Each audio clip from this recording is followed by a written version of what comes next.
Как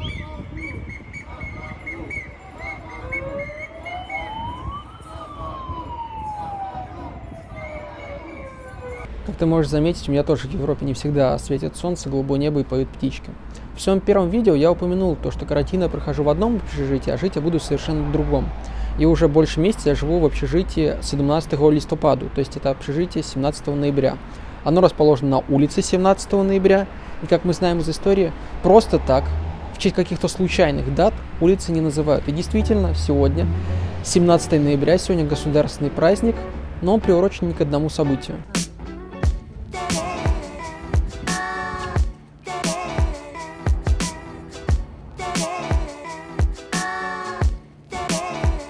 Я сейчас нахожусь на довольно небольшой улице. Это улица Оплеталова, названная в честь студента Яна Оплеталова.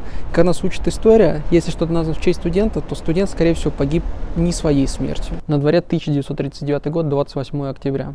В Праге происходят огромные демонстрации, митинги, называйте это как хотите, против оккупации страны нацистами.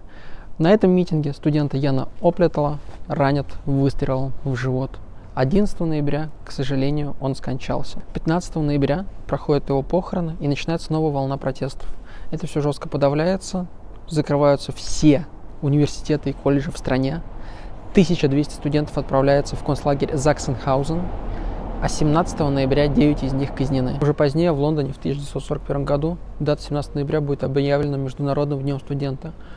В 2000 году в Чехии этот праздник был назван Днем борьбы за свободу и демократию. Позднее правительством Чехии было принято решение объединить название этих праздников, то есть вроде как Международный день студента и День борьбы за свободу и демократию. Это решение прошло не сразу, этому долго сопротивлялись, и, как мне кажется, понимаю почему, потому что для чехов, скорее всего, было очень важно сохранить именно память того, что это День борьбы за свободу и демократию, то есть то, за что боролись эти самые студенты. Сам же Ян в 1996 году был посмертно награжден орденом Массарика первого класса. Это орден, который был учрежден в 90-х годах после Бархатной революции, и им награждаются за вклад в развитие гуманности, демократии и прав человека. И, казалось бы, на этом можно заканчивать. 17 ноября названо праздником в честь вот этих событий. Но чехи очень любят в своей истории подводить одни события под даты других. И поэтому 17 ноября 1989 года началась Бархатная революция. Бархатная революция — это тема интересная, но полностью раскрывать ее в этом ролике мне бы не хотелось, потому что тогда хрон уйдет просто, наверное, часа за полтора.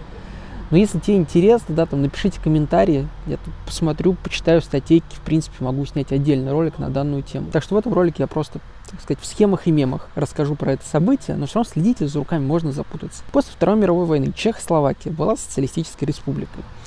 Это означало, что как бы некоторые свободы были ограничены, скажем так. Но был такой дядька Александр Дубчик, который провернул фортель под названием «Социализм с человеческим лицом». Он ввел несколько либеральных реформ, направленных как раз на то, чтобы народ дышал посвободнее. Про это прознали в Советском Союзе, это не понравилось. Условно говоря, они набрали по телефону и сказали: «Дядя, ты что творишь? По-моему, ты что-то попутал».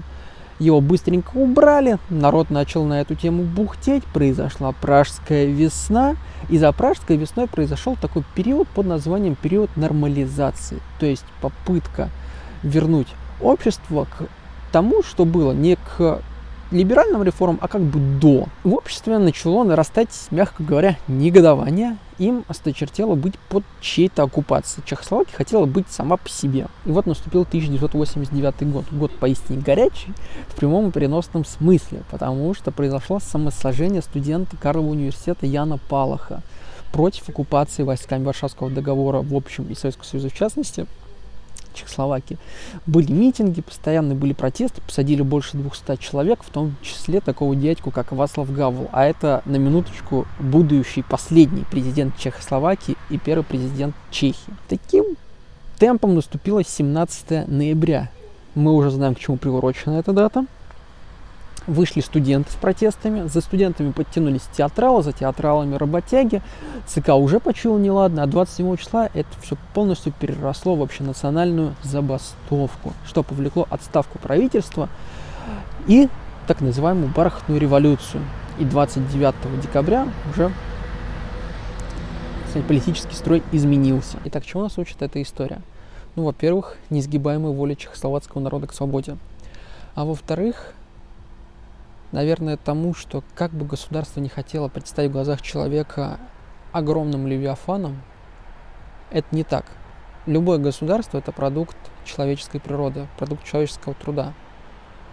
И понимая это и не давая вытравить эту мысль из головы, можно найти способы работы, способы коммуникации, инструменты для решения каких-либо ситуаций. Время сейчас интересное, время сейчас своеобразное. Закончить бы хотелось лозунгом о бархатной революции. Гды-гдыш не теть, гдо-гдыш не мы. Помогайте друг другу, поддерживайте друг друга. Помните, что хуже цензуры только самоцензура и мать не любить.